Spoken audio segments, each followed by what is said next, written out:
Welcome to রাতের ভূত। আজকের 53 নম্বর এপিসোডে সবাইকে আন্তরিক ভালোবাসা অভিনন্দন। আমি রনি, আর আজকের যে কাহিনী পাঠিয়েছে সে আমার একটা মামাতো ভাই। তাহলে চলো তার ভাষাতেই বলি। আমার নাম সৌরভ, বয়স এখন 36 হবে। জীবনে অনেক অভিজ্ঞতা হয়েছে, কিন্তু আজ যে কথাটা বলবো সেটা আমার জীবনের সবচেয়ে ভয়ঙ্কর একটা রাতের স্মৃতি। শোনার পর হয়তো আপনাদের মনে হবে সব যাত্রী কিন্তু মানুষ হয় না। ঘটনাটা 2014 সালের শীতকালের। আমি তখন কলকাতার একটা প্রাইভেট কোম্পানিতে কাজ করতাম। অফিসের কাজে আমাকে প্রায় নদিয়ায় যেতে হতো। সাধারণত সকালে যেতাম, রাতে ফিরতাম, কিন্তু অনেক সময় কাজ শেষ হতে দেরি হয়ে যেত। আর তখন যদি শেষ ট্রেনটা মিস করতাম তাহলে আমার এক বন্ধু তপনের বাড়িতে গিয়ে রাত কাটাতাম। তপনের বাড়ি একটা ছোট্ট স্টেশনের পাশে। দিনের বেলায় জায়গাটা মোটামুটি ব্যস্ত থাকে, কিন্তু রাত নামলেই যেন পুরোপুরি অন্যরকম হয়ে যেত। সেই স্টেশনের বাইরে একটা পুরনো চায়ের দোকানও ছিল। দোকানদার হরে কৃষ্ণদা, বয়স তখন 60-এর কাছাকাছি। রোগা পাতলা শরীর, কিন্তু মুখে সব সময় মিষ্টি হাসি লেগে থাকতো। আমি যখনই দেরি করে পৌঁছাতাম হরে কৃষ্ণদার দোকানে বসে গরম চা খেতাম। উনি খুব ভালো মানুষ আর গল্প করতেও ভালোবাসতেন। প্রথম কিছু অস্বাভাবিক মনে হয়নি, কিন্তু একদিন রাত তখন 10:30। আমি ট্রেন মিস করেছি। দোকানে বসে আছি, দোকানে আর কেউ নেই। হরে কৃষ্ণদা চায়ের কেটলি নামিয়ে গ্যাস বন্ধ করলেন। আমি ফোনে তাকিয়েছিলাম, হঠাৎ শুনতে পেলাম যেন সিটি বাজছে।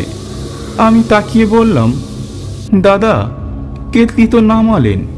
হরে কৃষ্ণদা একটু গম্ভীর গলায় বললেন, হ্যাঁ সব বন্ধ করেছি। আমরা তাকিয়ে দেখি সত্যি কেটলি ঠান্ডা। গ্যাস নিভে গেছে, কিন্তু ভিতর থেকে সিটি বাজছে। সেই শব্দটা যেন দোকানের ভিতর ঘুরে ঘুরে বাজছিল। তখন আমার শরীর ঠান্ডা হয়ে গেল। হরে কৃষ্ণদা কেমন গম্ভীর হয়ে বললেন, চল আজ থাক, তাড়াতাড়ি ঘরে ফিরে যা। সেদিন আমি এক মুহূর্তও দেরি না করে সোজা তপনের বাড়ি চলে গেলাম। কিন্তু ব্যাপারটা এখানেই শেষ হয়নি।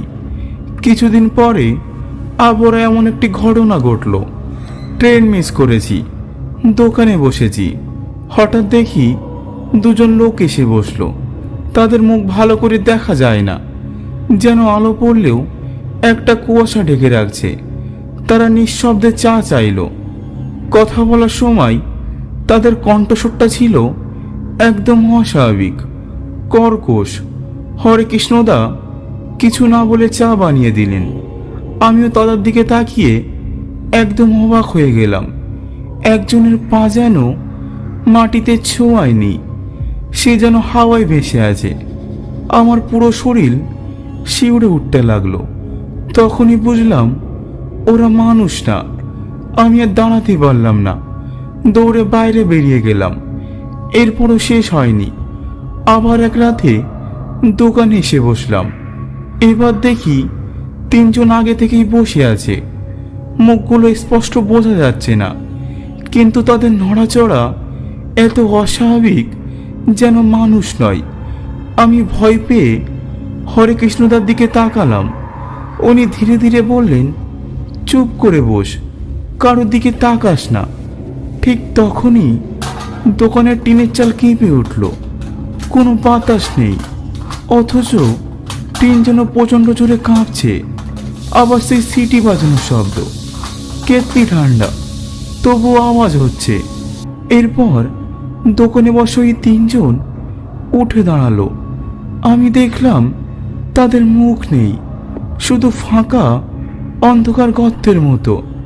আর তাদের পথছায়া লম্বা হয়ে মাটির উপর গড়াতে লাগলো। আমি এক মুহূর্ত দাঁড়াইনি, সোজা দৌড়ে তপনের বাড়িকে দরজা বন্ধ করে ভিতরে ঢুকে পড়লাম। সারা রাত জেগেই কাটালাম। পরের দিন সকালে হরে কৃষ্ণদার কাছে গিয়ে বললাম, কাল রাতে ওগুলো কি ছিল? উনি অনেকক্ষণ চুপ করে থেকে গম্ভীর গলায় বললেন, সবাই মানুষ হয় না বাবা। শেষ ট্রেন মিস করলে যারা এখানে বসে তাদের মধ্যে কেউ কেউ আর মানুষ থাকে না। সেদিনের পর থেকে আমি আর কোনোদিনও ওই দোকানের হাতে দাঁড়াইনি। যদি ট্রেন মিস করি সরাসরি তপনের বাড়ি চলে যাই। আজও যখন ওই স্টেশনের নাম শুনি বুকের ভিতর কেমন হু হু করে ওঠে। আর মাঝে মাঝে রাতের বেলা মনে হয় কানে ভেসে আসে সেই সিটির শব্দ, যেন অচেনা যাত্রীরা এখনো অন্ধকারে বসে আছে আর আমাকে ডাকছে। আজকের কাহিনী এই পর্যন্তই। যদি কাহিনী ভালো লাগে তাহলে অবশ্যই লাইক করে কমেন্টে জানান, আর আমাদের চ্যানেলটাকে সাবস্ক্রাইব করতে মোটেও ভুলবেন না। ধন্যবাদ।